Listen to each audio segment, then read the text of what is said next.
يلا يا الله.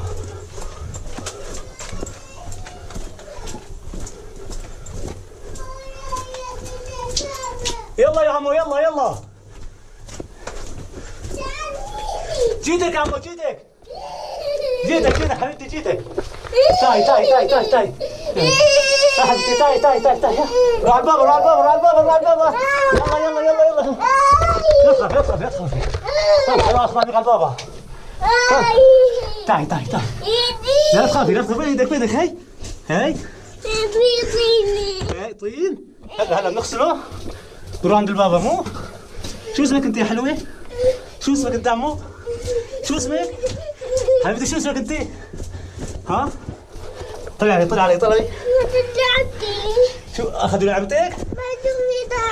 هلا بجيب لك وحده بدالها. تكرم عينك ها؟ هلا بجيب لك لعبه وبجيب لك ايش بدك كمان. لا تبكي حبيبتي لا تبكي لا. الماما فوق عم تستناني. قلت لي جيب شو اسمك انت؟ هاي البنت يا شباب.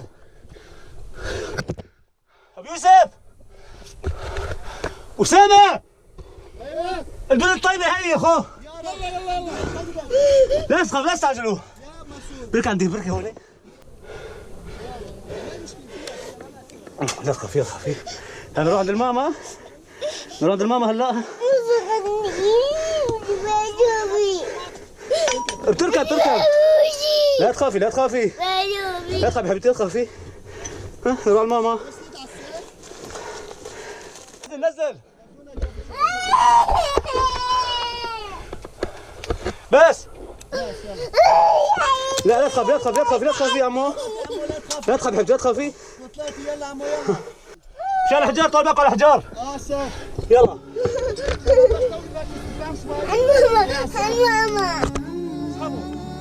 توكل على روح. يلا روحوا.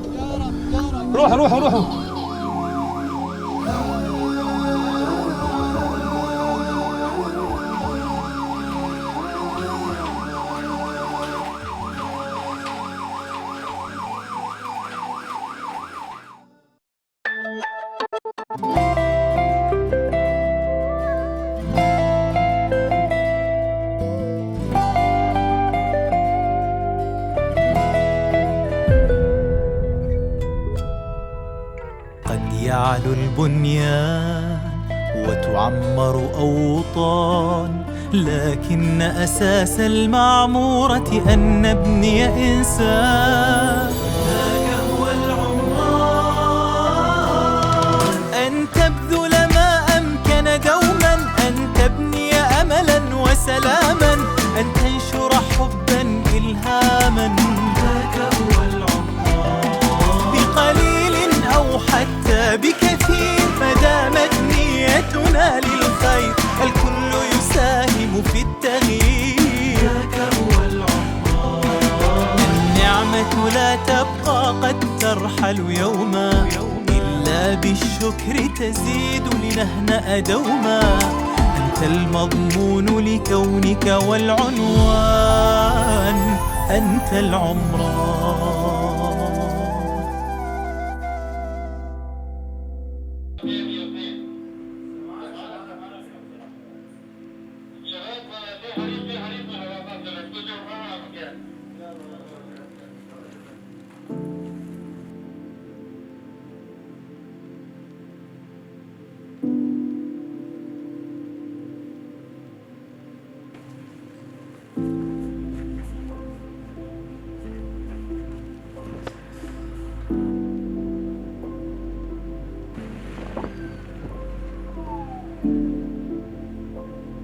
لا إله إلا الله. قولي لا إله إلا الله عمو.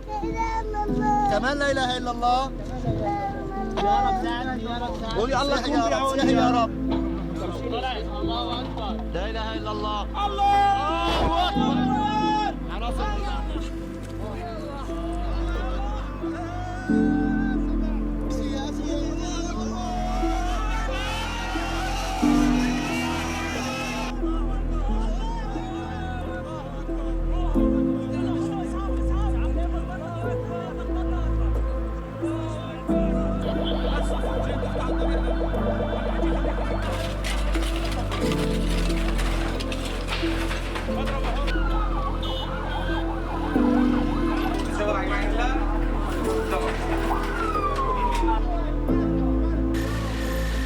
الله طالع مو نحن الله شفته.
يا هلا بالحبيب، حياك حياك يا غالي، حياك حبيبنا الله يكرمك.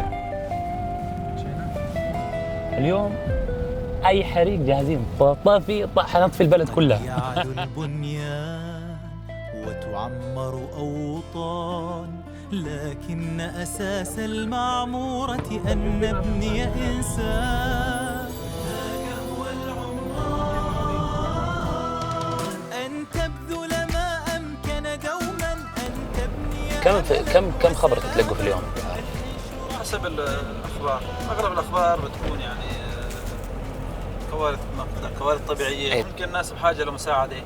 نعم. أيام الفيضانات في خيم كانت تطوف بالمي، ممكن حرائق مخيمات، ممكن مساعدة المدنيين بشكل عام. نعم.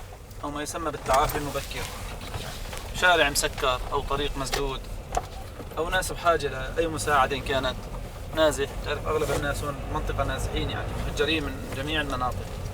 ففي ناس عم تجهز خيام كانت لفصل الشتاء، ممكن يحتاج مساعدة، سيارة عطلت على الطريق أو حادث سير. هي الفكرة بدأت كيف؟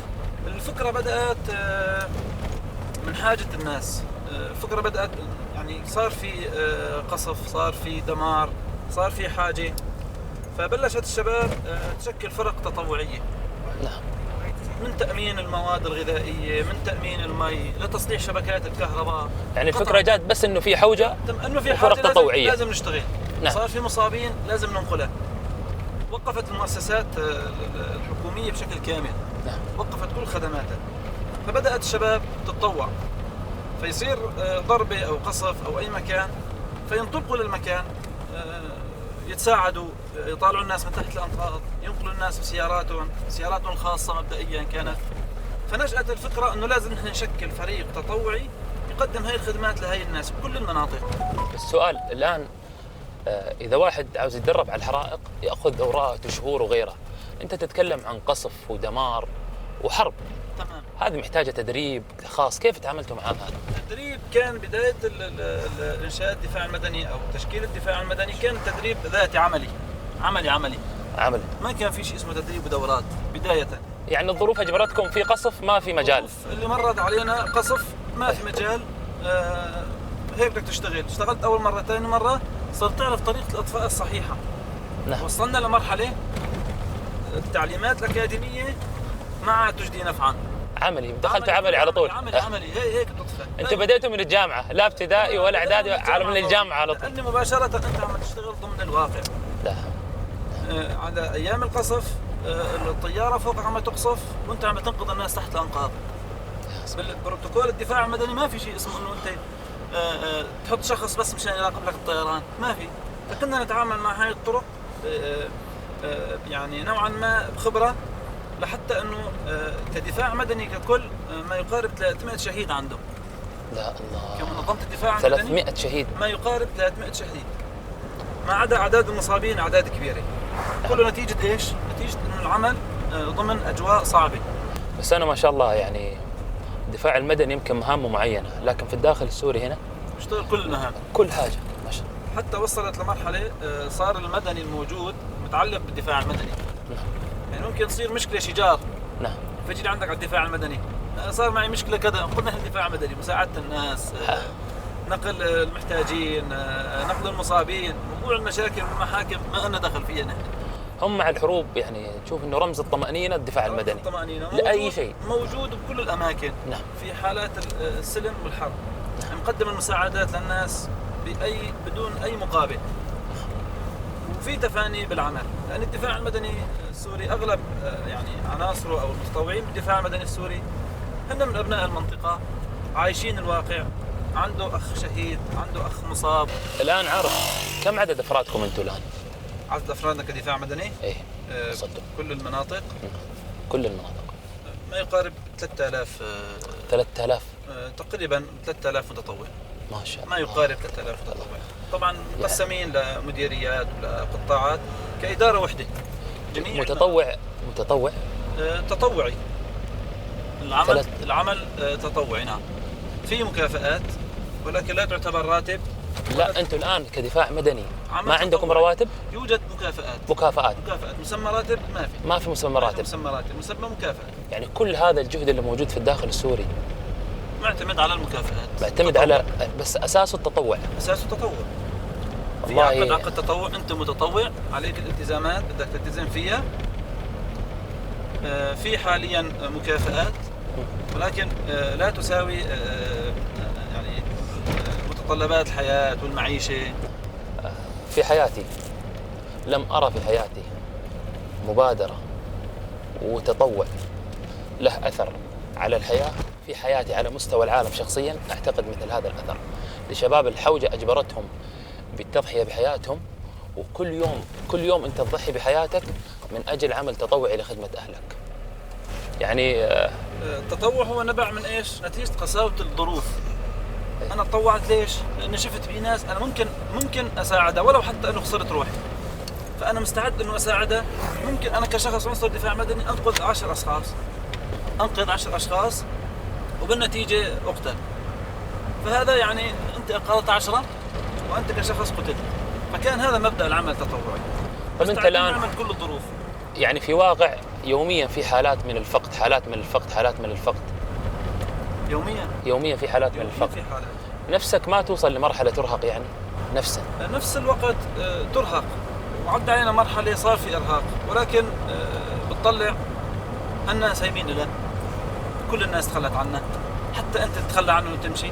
يا سلام. طب خليك يعطيك دفع معنوي، دفع إيجابي، إنه أنا لا لازم أضل، لازم أتحمل. دائما نحن نطلع من بيوتنا بنودع أولادنا، يعني دائما يوميا الصبح تودع ابنك وتطلع. تودعه كأنك غلط، ممكن ترجع وما ترجع. دائما أنت في عندك وصية كاتبة إنه أنا علي كذا، في عندي كذا، أنا مسؤول عن كذا. لأن أنت طالع ما بتعرف أي لحظة تجيك شظية، تجيك قذيفة، تحترق فيك حراقة، بنفجر عليك محطة وقود. فأنت بدك يعني تحاول بشتى الوسائل هاي الناس توقف معها. ولا نملك إلا أجسادنا وأرواحنا، غير هيك لا نملك شيء. وكل هذا تطوع. كل هذا تطوعي.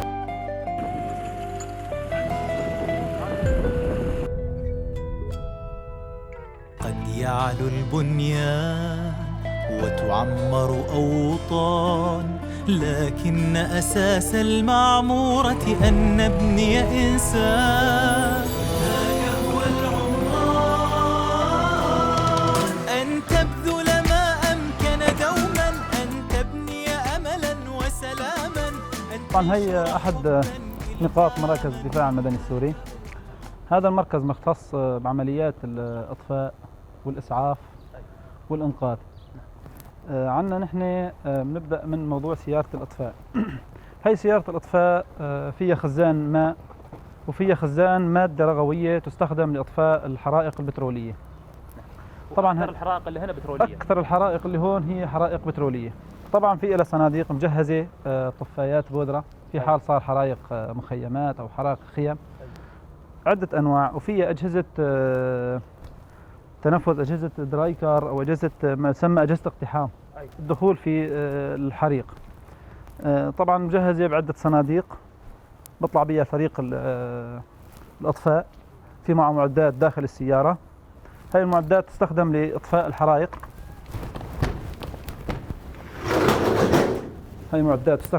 الحرائق. هذا اسمه قاذف المي، هاي بدونات مواد رغوية، هي محولات أو موزعات. نعم. كذلك الأمر أجهزة هواء تستخدم في حال كان في دخان كثيف. أيوة. بالنسبة للإطفائي وبستخدمها موضوع إطفاء الحرائق، جهاز إطفاء المواد الرغوية أو إطفاء الحرائق. طبعا أنا أسألك سؤال عرب، الآن هذه المواد مقارنة يعني أنتم الآن تواجهوا الحرائق بصورة حرائق بترول يعني. حرائق بترول. هل تعتبر هذه المواد مواد حديثة ولا مواد عادية؟ هي مواد عادية جدا جدا. عادية جدا. عادية جدا جدا. يعني هي مستخدمة على مستوى عالمي، ولكن كإطفاء الحرائق بده معدات أكبر من هيك بكثير. نعم. هي بالنسبة يعني أنت بالموجود تحاولوا تجودوا. بالموجود بدنا نحاول نطفي الحرائق ونسيطر عليها. كذلك الأمر سيارات إسعاف. سيارات إسعاف دائما بتكون مرافقة لعمليات الإطفاء، لعمليات الإنقاذ، لنقل أي حالات إسعاف تصير بالمنطقة. نعم. كذلك الأمر التاكسي الصغير أو البوكات كمان تم استخدامه لتنظيف الطرقات في حال صار أي أمر أو أي كارثة. كمان بساعد نفس الشيء الجرافة. أنا شفت لكم لقطات يعني للجرافات، مش بس للإنقاذ، حتى ردم الطرق، حتى موضوع الأعمال الخدمية بشكل عام. نعم. أي يعني عمل أنتم خدمي. مؤسسات مجتمع مدني بالكامل. مجتمع مدني تقدم يعني الخدمات الطارئة، مخيمات، ناس نازحة جديد، خيمة عم تطوف، نحفر مجرى مي نبعده عن موضوع المخيمات. والعادة يعني إنه رصف الطرق مثلا تكون وظيفة مختصة مختصة، ولكن ظروف الحرب خلتكم تعملوا كل حاجة، نشتغل أي حاجة نحسن نقدمها. طبعا هي المركز هو دوام 24 ساعة مناوبات بصورة دائمة.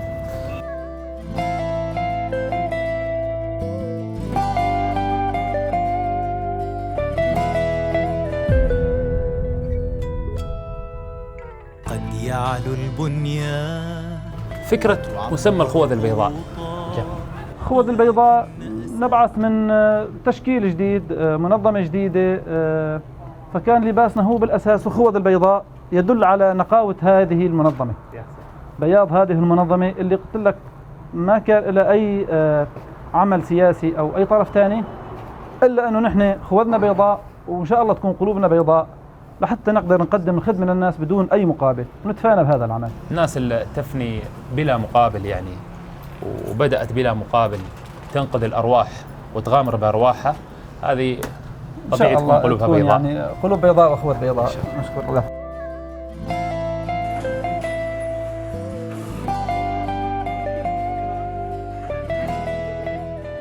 أستاذ سوار، هاي الخوذ لعناصر أو متطوعين الدفاع المدني، في حال تم نداء أو يعني طلب لأي حالة مباشرة بلبس هاي الخوذة. هذه اللي اشتهرت عنها. هاي اللي اشتهرنا عنها. أيوة. هذه الخوذة البيضاء. هذه الخوذة البيضاء. أيوة. نفسها. طبعا الخوذة البيضاء تصنيعها وتصميمها بستخدم جميع يعني عمليات الإنقاذ في كل أنحاء العالم، يعني عالمية وليست إنه صناعة محلية أو. والله أنا الآن يمكن من واحدة من الأمنيات كانت إنه في يوم من الأيام إن الواحد يلتقي فيكم ويجربها.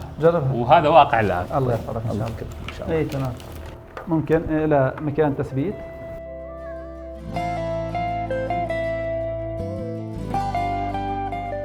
سؤال. تفضل. لما لبست الخوذة ما شعرت إنه يعني هذا فعلا اللي احنا نحتاجه في الدفاع المدني؟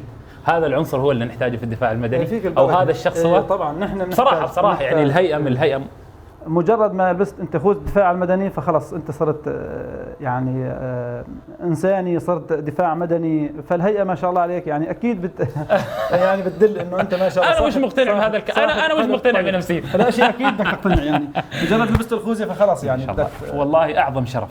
الله يحفظك. اعظم شرف انه الواحد مش بس يلتقي فيكم، يعني هذه الواحد كونه لبسها هذا اعظم شرف والله. نحن والله إن الشرف انه شفنا اخوتنا من غير بلدان، من غير مناطق، موجودين هون عندنا بهاي المنطقه وعم يتفقدوا اخوتهم اللي عاشوا سنوات من العذاب، سنوات من التهجير، فكمان هذا نحن شرف لنا وبرفع معنوياتنا اكثر ويعطينا دافع اكبر انه انتم موجودين بيناتنا، وانه يعني الحمد لله ما نكون ناسينا يعني. السلام عليكم. تفضل. السلام عليكم. السلام عليكم ورحمة الله وبركاته. حياكم شباب. الله بالعافية. إن شاء الله طيبين. الله يكرمكم. الشباب المناوبين بالمركز 24 ساعة. ما شاء الله. بنعرفكم على الأخ سوار جاي يزوركم راح يكون عنصر فعال بيناتكم إن كان أموره تمام وقدر يطلع معنا وبالسرعة المطلوبة وكان على جاهزية تامة. أنت العمران. هي كبسة بس كبسة أضع علي شوي. هذه البداية. أيوة كبسة. هذه البداية، إذا ما يعرف الخوذة يشيلها، كيف يطفي حريق؟ أيوة هي كبسة مع شدة. كبسة مع شدة شوي. هاي أيوة. واضحة، أنا بس كنت عاوز أختبره، أشوف عنده معلومات ولا ما عنده معلومات، بس يا الله يكرمك إن شاء الله، الله يعزك إن شاء الله. طيب إن شاء الله، أنا حابب أعيش معاكم تجربة عملية. تمام. تمام. هلا معناته بما انك شلحت الخوذه رح نعطيك الستره وهلا بنجرب شلون وضعك معنا انت. طيب وانت بشوف. خلاص باذن الله تعالى جاهز ان شاء الله جاهز.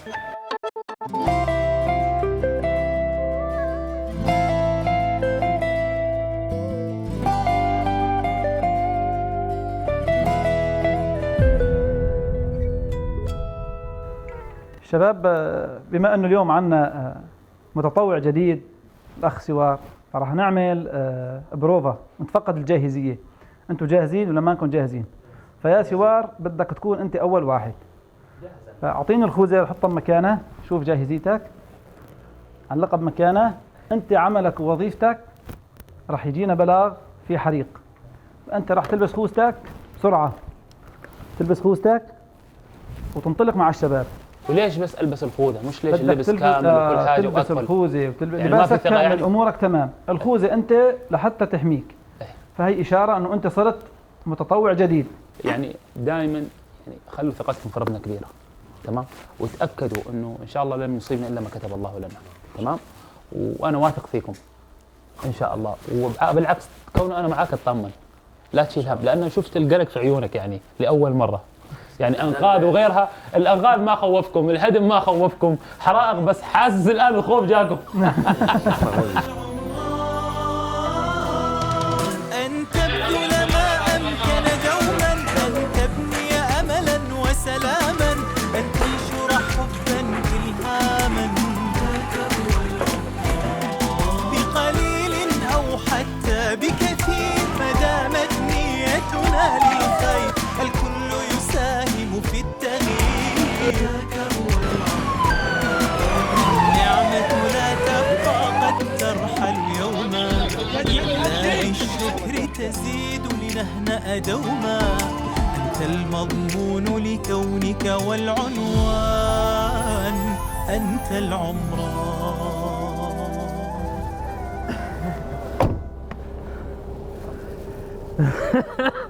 الحمد لله رب العالمين،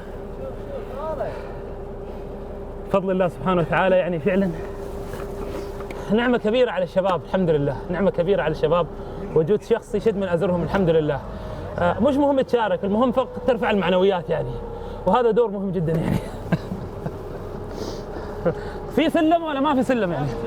إذا تحطوا شيء بس. طيب انت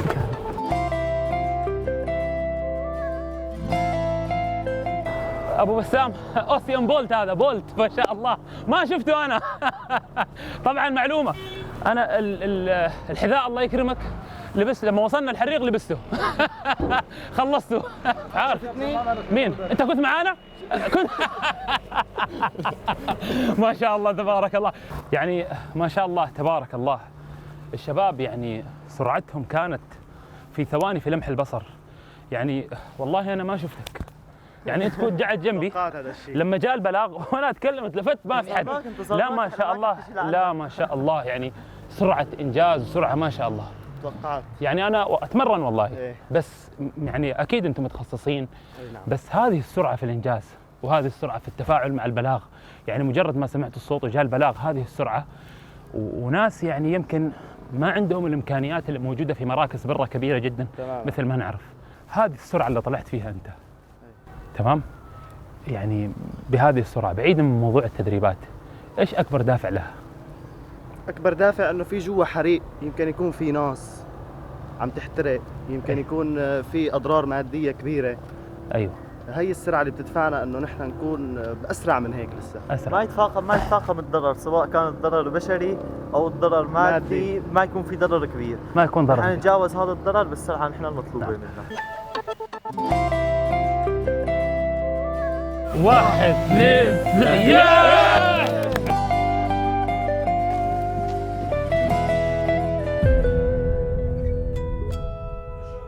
قد يعلو البنيان. سألت الشباب هل المعدات هذه عبارة عن ديكور؟ قالوا لا أبدا، مش ديكور، هذه مواد نستخدمها إلى الآن. ونحن في يوم من الأيام كنا نحلم أن نتحصل على هذه المواد.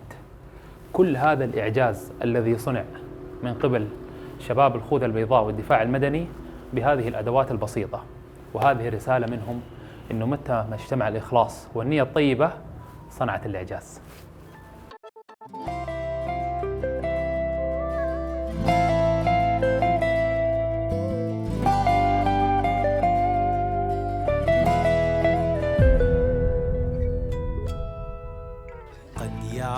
السلام عليكم. مساء الخير، الله يكرمكم ان شاء الله. طيب ان شاء الله طيبين، الله يديكم العافيه ان شاء الله. بارك الله فيكم. الله عندي موهبه دفاع مدني من غير الدفاع المدني، من غير ما ادخل يعني. اي انا ودي يا اخي يحيى اسالك، هن صاروا اهلي، هذا الموقف اللي عشته خليل اليوم انا بيأثرني فيه. حبيبنا الله يكرمك يا اخي. ان شاء الله. ودي يا اخي اختم بسؤال، من وين لكم بهذا الروح المتجددة، ومن وين لكم بهذا العطاء المتجدد بصورة دائمة، ومن لكم بنفس تستحمل كل هذه المناظر وتشتغلوا بعطاء وبأقل مقابل؟ حقيقة لا يمكن التعبير، ولكن يعني في كلمة واحدة هي صرخات الأطفال تحت الأنقاض، آهات الأمهات اللي فقدت أبنائها، آلام الناس اللي ارتمت بالشوارع، القهر والعذاب اللي شفناه بين أهلنا. هذا هو الرابط الوحيد حقيقة. من هون نحن نستمد القوة، من كل صرخة طفل، من كل نقطة دم سالت بهي البلد، من كل جرح كان غائر من 10 سنوات لحد الآن. رغم كل المآسي تبقى هاي الصرخات اللي هي بتقوينا حقيقة، واللي هي بتدفعنا لأنه نستمر بطريقنا. وحقيقة هذا اللي يحصل. سألت الشباب أنت إنه أكثر موقف خلاك هيك تشعر تريد تسميه بالقوة، هو حقيقة وجودكم بيناتنا. نحن من جميع المناطق، من كافة محافظات السورية، وأخيرا أجا أخوة من غير بلد جلسوا بيناتنا يسألوا عن جراحنا. خلونا نعيش حقيقة قوة أكبر. وجودكم بيناتنا صار في دفع لسنوات وسنوات. كل المآسي اللي عدت علينا ما رح ننسى موقفك أنت وكل الشباب اللي زارونا بهاي البلد المكلومة المجروحة. وإن شاء الله بتبقى عزائمنا قوية، ورح نثبت إن شاء الله على هذا الطريق بدعمكم إلا إن شاء الله بوقوفكم جنبنا. يعني عبرتوا حدود وطائرات وبلدان لحتى وصلتوا لعنا لتشوفوا شيء جراحنا. الله يحفظكم إن شاء الله. الله يخليك إن شاء الله ويحفظك إن شاء الله. الله يحفظك إن شاء الله. والله يعني أنا يعني والله اللي عشت معاكم أشهد الله إنه يعني الله يكرمك إن شاء الله ويجعل هالدموع إن شاء الله. والله أشهد الله إنه اللي عشت معاكم اليوم وهذه الروح اللي شعرت فيها اللي لا أستطيع أن أعبر عنها. والله مش قادر أعبر عنها. شفت هذا الحب اللي أنا عشته يجعل إنه يعني كل مرة أنا أفكر أقول يا أخي هذه المنطقة منطقة خطورة، ليش جيت؟ لكن لما أرى أمثالكم والله أصر أن لو تكرر الزمن في كل مرة أصر أني أجي مرة ثانية والله. والكلمة اللي قلتها أنت صرخات الأطفال، أسأل الله أن تجي لكم في ميزان حسناتكم، وإن كانت لكم سيئات هذه الصرخات وهذه الدموع تطيش كل السيئات وتقولوا هذيل القوم لقد نجوا لأنهم أحيوا هذه الأنفس. والله أحيوا هذه الأنفس فعلا، ومن أحياها فكأنما أحيا الناس جميعا. أنا أقراها سنوات لكن والله عرفت معناها هنا معاكم.